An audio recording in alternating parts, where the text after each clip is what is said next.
सुप्रभात। आप सभी का स्वागत है मेरे इस यूट्यूब चैनल में। मैं Chandrashekhar Rai, assistant professor, Kashi Sahu college Saraikela, department of history, Kolhan विश्वविद्यालय, यूनिवर्सिटी। प्यारे स्टूडेंट्स, आज हम चर्चा करेंगे अटल नवाचार रैंकिंग। उसमें क्या इम्पोर्टेंस है, कौन सा संस्थाओं को इसमें टॉप रखा गया है। तो अटल नवाचार रैंकिंग 2021 के तहत प्रतिभागी संस्थानों की दो प्रमुख श्रेणियों तकनीकी और गैर तकनीकी में वर्गीकृत किया गया है। इसके अलावा इस रैंकिंग में 7 उप श्रेणियों में विभाजित किया गया है। तकनीकी संस्थान में शीर्ष 3 संस्थान कौन कौन हैं? इस श्रेणी में आईआईटी मद्रास ने लगातार तीसरी बार शीर्ष स्थान हासिल किया है। इसके बाद सूची में आईआईटी बॉम्बे और आईआईटी दिल्ली क्रमशः दूसरे और तीसरे स्थान पर रहा। प्यारे स्टूडेंट्स, आपको पूछा जा सकता है कि अटल नवाचार रैंकिंग में शीर्ष स्थान पर कौन सी संस्था रही है, तो आपको बताना है आईआईटी मद्रास। ये आपका यूजीसी नेट के लिए बहुत इम्पोर्टेंट हो सकता है। यूपीएससी के लिए जो स्टूडेंट्स आगे चलकर आईएएस बनना चाहते हैं, आईपीएस बनना चाहते हैं, आईआरएस अधिकारी बनना चाहते हैं, और मेरा सजेशन यही रहेगा नए साल में कि अपने मनोबल को बढ़ाएं, अपने गोल को आप ऊंचा करें। आईएएस के बारे में सोचें, क्योंकि यूपीएससी एक स्वस्थ संस्था है और बहुत ही पारदर्शी तरीके से वो परीक्षा कंडक्ट करती है, इसलिए आप इस पर विश्वास कर सकते हैं। तो तकनीकी संस्थान में आईआईटी मद्रास फर्स्ट रैंक पर हैं, सेकंड रैंक पर जो आईआईटी बॉम्बे, और थर्ड रैंक पर है आईआईटी दिल्ली। गैर तकनीकी संस्थान में है इस श्रेणी के अंतर्गत शीर्ष केंद्रीय विश्वविद्यालय में इंदिरा गांधी राष्ट्रीय विश्वविद्यालय, इग्नू और दिल्ली और भारतीय प्रबंधन संस्था आईआईएम कोझिकोड शामिल हैं। रैंकिंग पद्धति क्या होता है? अटल नवाचार पद्धति उपलब्धि संस्थान रैंकिंग प्रतिभागी संस्थानों को 9 मानदंडों के तहत मूल्यांकन करने के बाद तैयार की गई है। पहला क्या क्या है? गतिविधि श्रृंखला के माध्यम से नवोन्मेषी और उद्यमशील मानसिकता विकसित करना। दूसरा है शिक्षण एवं उच्च संस्थानों द्वारा शुरू किए गए नवाचार एवं उद्यमिता से संबंधित शैक्षणिक कार्यक्रम और बौद्धिक संपदा अधिकार। तीसरा है उच्च शिक्षण संस्थाओं में नवाचार और उद्यमिता को बढ़ावा देने हेतु समर्पित बुनियादी ढांचा और सुविधाएं। चौथा है उच्च शिक्षण संस्थानों के सहयोग से नवाचार का सृजन और उसकी मान्यताएं। पांचवा है उच्च शिक्षण संस्थाओं के सहयोग से स्थापित उद्यम और उसकी मान्यताएं। छठा है एंजल और वीसी फंड निवेश को उच्च शिक्षण संस्थाओं में इनक्यूबेट किए गए नवाचार और स्टार्टअप के सहयोग हेतु उपलब्ध कराना तथा नवाचार एवं उद्यमिता पहल के लिए सहयोग और सह निर्माण को बढ़ावा देना। सातवां है बौद्धिक संपदा उत्पादन और व्यावसायीकरण। आठवां है आईएनडी गतिविधि को बढ़ावा देने और सहयोग पर वार्षिक बजट। नवाचार, उद्यमिता, बौद्धिक संपदा अधिकार हेतु सहयोगी गतिविधियों पर कुल व्यय। नौवां है शिक्षा मंत्रालय के आई&ई पहल में उच्च शिक्षण संस्थाओं की भागीदारी। अब देखना है कि ARIIA ये क्या है? अटल नवाचार उपलब्धि रैंकिंग शिक्षा मंत्रालय की एक पहल है। किस मंत्रालय की पहल है? आपको बीपीएससी 67 में पूछा जा सकता है कि किस मंत्रालय की एक पहल है, तो ये है शिक्षा मंत्रालय पहल है। इसका क्रियान्वयन AICTE और शिक्षा मंत्रालय के नवाचार प्रकोष्ठ के द्वारा किया जाता है। बहुत इंपॉर्टेंट है। उद्देश्य क्या होता है? नवाचार से संबंधित संकेतकों के आधार पर देश में उच्च शिक्षण संस्थानों और विश्वविद्यालयों को प्रणालीबद्ध के रूप में रैंकिंग प्रदान करना। ठीक है, चलिए, बहुत इम्पोर्टेंट है। देखिए, ये सब आपको यूपीएससी के लिए बहुत ज़्यादा फ़ायदा करेगा, मेंस में भी, पीटी में भी। इस वीडियो को आप देख सकते हैं। क्षेत्रीय व्यापक आर्थिक भागीदारी बहुत इम्पोर्टेंट है।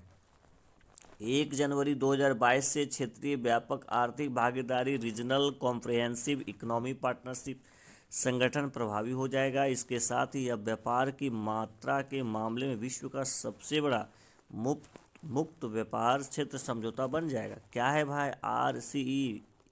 RCEP क्या है? क्षेत्रीय व्यापक आर्थिक भागीदारी विश्व का सबसे बड़ा व्यापारिक समझौता है जिसमें चीन, जापान, ऑस्ट्रेलिया, दक्षिण कोरिया, न्यूजीलैंड और आसियान के 10 देश Singapore, Thailand, Vietnam, Cambodia, Indonesia, Malaysia, Brunei, Laos, Myanmar और फिलीपींस शामिल है।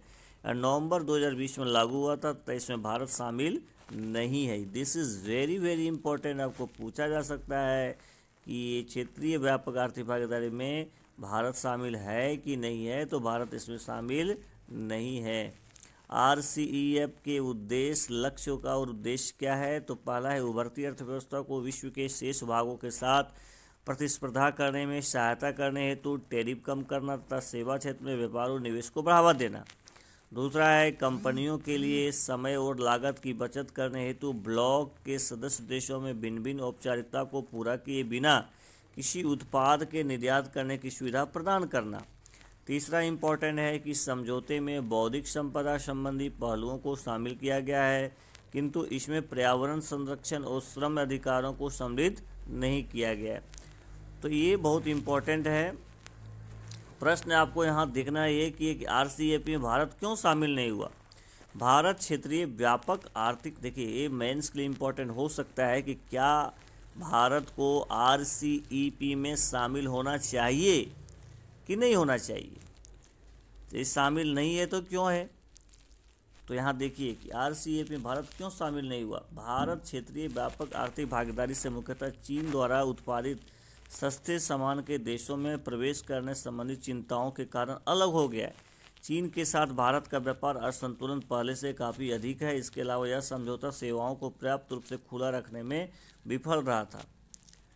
क्षेत्रीय व्यापक आर्थिक भागीदारी में भारत की मौजूदगी की आवश्यकता। अब आवश्यकता क्यों है? बढ़ती हुई वैश्विक अस्थिरता के दौर में एक समावेशी संरचना के निर्माण करने हेतु क्षेत्र की सहायता करने में भारत को एक महत्वपूर्ण भूमिका अदा करनी थी। अब है कि इसको करना चाहिए था, उसको रहना चाहिए था। इसके पीछे क्या तर्क दिया जाता है? इस प्रकार के व्यापारिक समझौते भारतीय कंपनियों को बड़े बाजार में भी अपनी ताकत दिखाने का एक मंच प्रदान करते हैं। तीसरा है, इसके अलावा अमेरिका और चीन के बीच बढ़ता हुआ तनाव क्षेत्र के लिए गंभीर चिंता का विषय है, जो कि महामारी के कारण और भी सघन हो गया है। आगे की चुनौती क्या है? संयुक्त राज्य अमेरिका की अनुपस्थिति में बीजिंग को इस क्षेत्र में आर्थिक विकास के चालक के रूप में अपनी भूमिका को मजबूत करने का अवसर मिलेगा। आर्थिक लाभों को मूर्त रूप लेने में लंबा समय लगेगा। जहां बड़ी एशियाई अर्थव्यवस्था अधिकांश लाभ उठाएगी, वहीं RCEP आसियान में शामिल छोटे छोटे देश को नुकसान उठाना पड़ सकता है। एशिया में सबसे कम विकसित देश कंबोडिया, लाओस, म्यांमार वर्तमान में आसियान समूह के भीतर होने वाले व्यापार से लाभान्वित होते हैं। RCEP के मध्य व्यापार से इन देशों को व्यापार को चोट पहुंच सकती है। प्यारे मित्रों, RCEP में जो शामिल हैं छोटे देश, उसको ये अनुमान लगाया गया है उनको काफ़ी नुकसान होगा। सबसे ज़्यादा फायदा बड़े बड़े देशों को ही होगा। RCEP समझौते के तहत छोटी आसियान देशों को अपने व्यापार व कार्यक्रमों से होने वाले कुछ लाभों को गंवाना पड़ सकता है। अभी तक ये देश दक्षिण कोरिया और जापान सहित आसियान समूह के बाहर टैरिफ मुक्त उत्पादों का निर्यात किया करते थे। तो ये बहुत इम्पोर्टेंट है।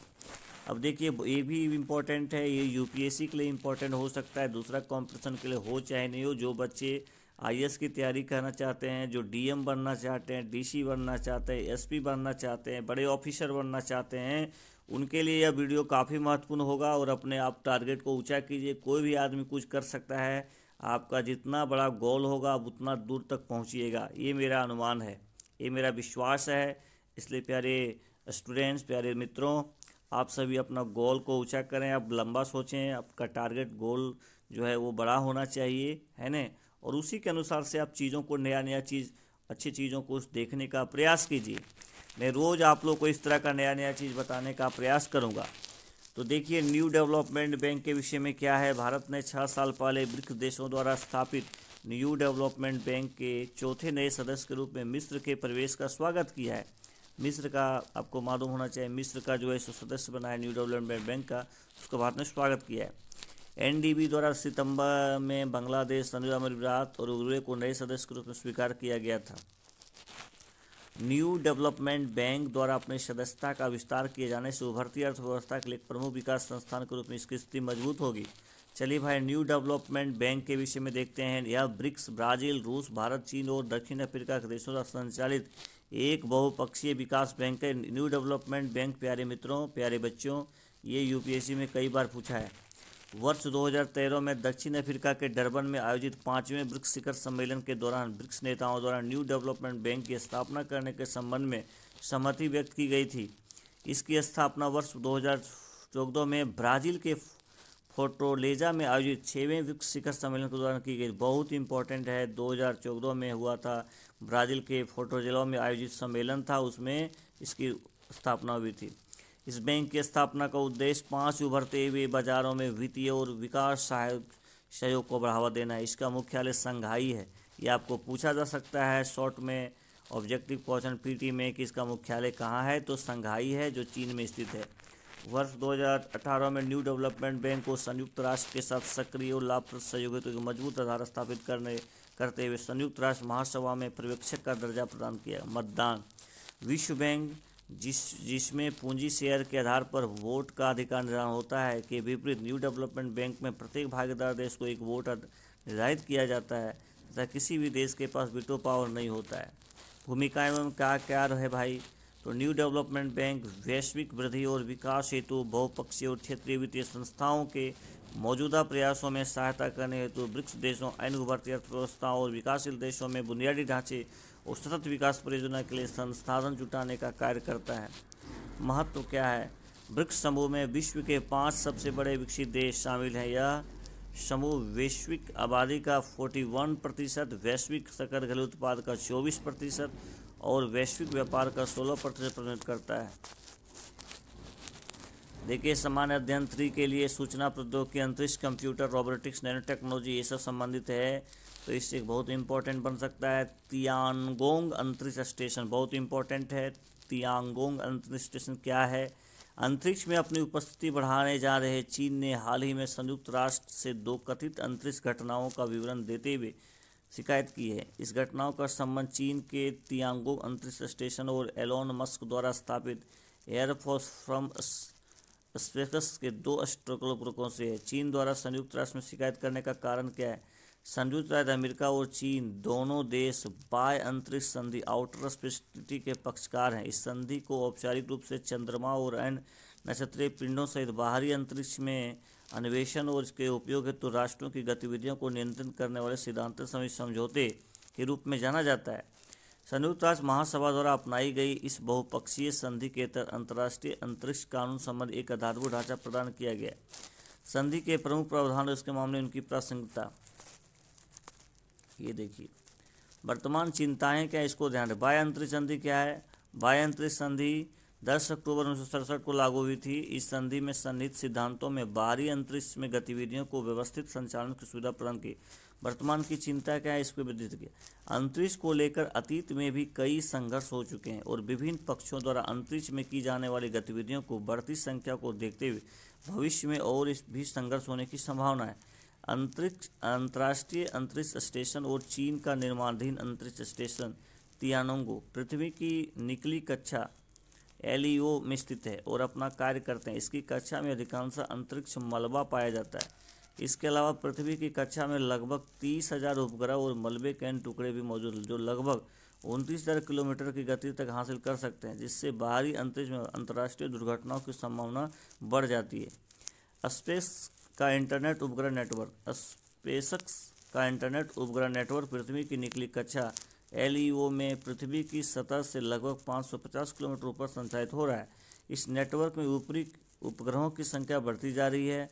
स्पेसक्स फर्म द्वारा अब तक लगभग 1900 स्टारिक उपग्रहों को तैनात किया जा चुका है।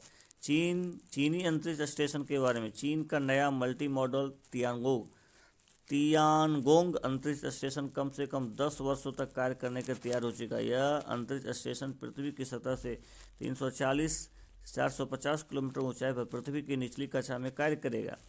चीनी अंतरिक्ष स्टेशन का महत्व क्या है? पृथ्वी की निचली कक्षा में स्थित चीनी अंतरिक्ष स्टेशन चीन की आकाशीय दृष्टि की भांति कार्य करेगा और यह चीन के अंतरिक्ष यात्रियों के लिए विश्व के बाकी हिस्सों का 24 घंटे विहंगम दृश्य प्रदान करेगा। यह अंतरिक्ष स्टेशन चीन को वर्ष 2030 तक एक प्रमुख अंतरिक्ष शक्ति बनने के लक्ष्य को हासिल करने में मदद करेगा। संबंधित चिंताएं क्या है? चीन का अंतरिक्ष स्टेशन रोबोटिक आर्म से लैस होगा, जिस पर अमेरिका द्वारा इसके संभावित सैन्य अनुप्रयोगों में उपयोग किए जाने पर चिंता जताई है। चिंता की बात यह है कि इस तकनीक का भविष्य में अन्य उपग्रहों के साथ मौल युद्ध करने में इस्तेमाल किया जा सकता है। अंतरिक्ष स्टेशन वर्तमान में अंतरिक्ष कक्षा में एकमात्र अंतरिक्ष स्टेशन अंतर्राष्ट्रीय अंतरिक्ष स्टेशन ISS कार्यरत है। ISS संयुक्त राज्य अमेरिका, रूस, यूरोप, जापान और कनाडा का अंतर्राष्ट्रीय सहयोग प्रोजेक्ट है। चीन द्वारा अब तक तियांगोंगो 1 और तियांगोंगो 2 नामक 2 परीक्षण अंतरिक्ष स्टेशनों को अंतरिक्ष कक्षा में भेजा चुका है। भारत भी 2030 तक अपना स्पेस स्टेशन लॉन्च करने की योजना बना रहा है, जो बहुत बहुत इम्पोर्टेंट है। इसको आप ध्यान दिए।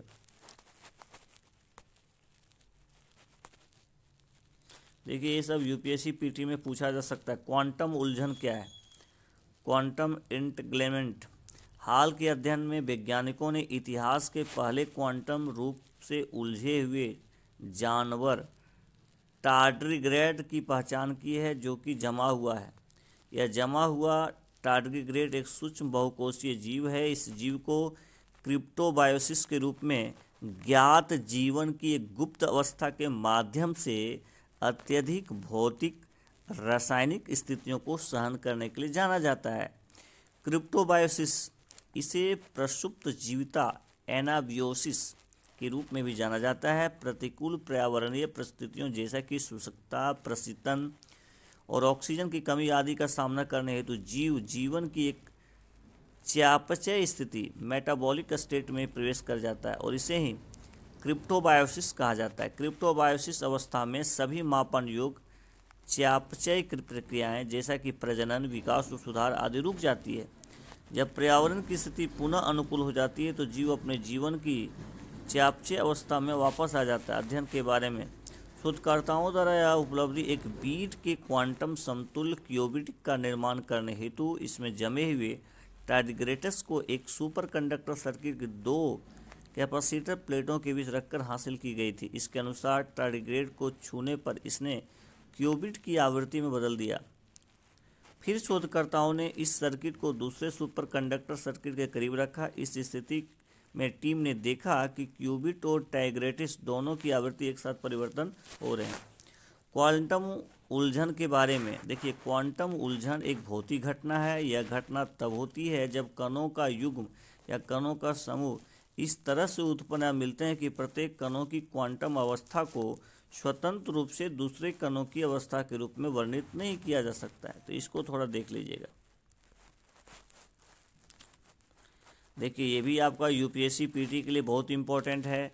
सशस्त्र बल विशेष अधिकार अधिनियम, नागालैंड सशस्त्र बल विशेष अधिकार अधिनियम, जिसको armed force special power act अर्थात अफ्स्पा के तहत अगले 6 महीने तक आसान क्षेत्र बना रहेगा, क्योंकि राज्य की स्थिति खतरनाक बनी हुई है। सरकार द्वारा इस निर्णय को इस महीने की शुरुआत में गलत पहचान के कारण 14 नागरिकों की हत्या के बाद सशस्त्र बलों की विशेष शक्तियों को वापस देने के लिए बढ़ती मांग के दौरान किया गया। नागालैंड राज्य में वर्ष 1958 से विवादास्पद अफ्स्पा लागू है। क्या है भाई ये चीज़?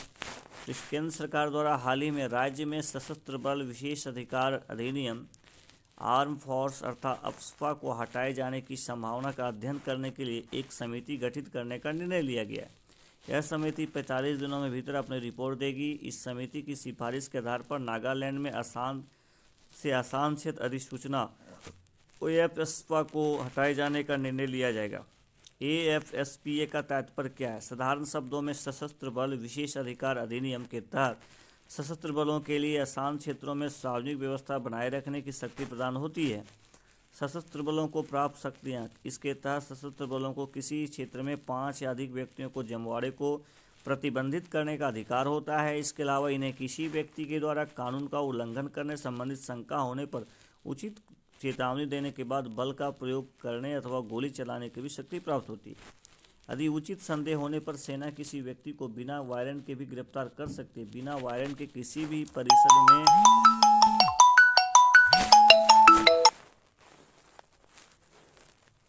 जांच कर सकती है, अन्यथा अग्निशस्त्र करने पर प्रतिबंध लगा सकती है। गिरफ्तार किए गए या हिरासत में लिए गए किसी भी व्यक्ति को एक रिपोर्ट या गिरफ्तार के कारण संबंधित विवरण निकटतम पुलिस स्टेशन के प्रभारी को अधिकार को सौंपा जा सकता है।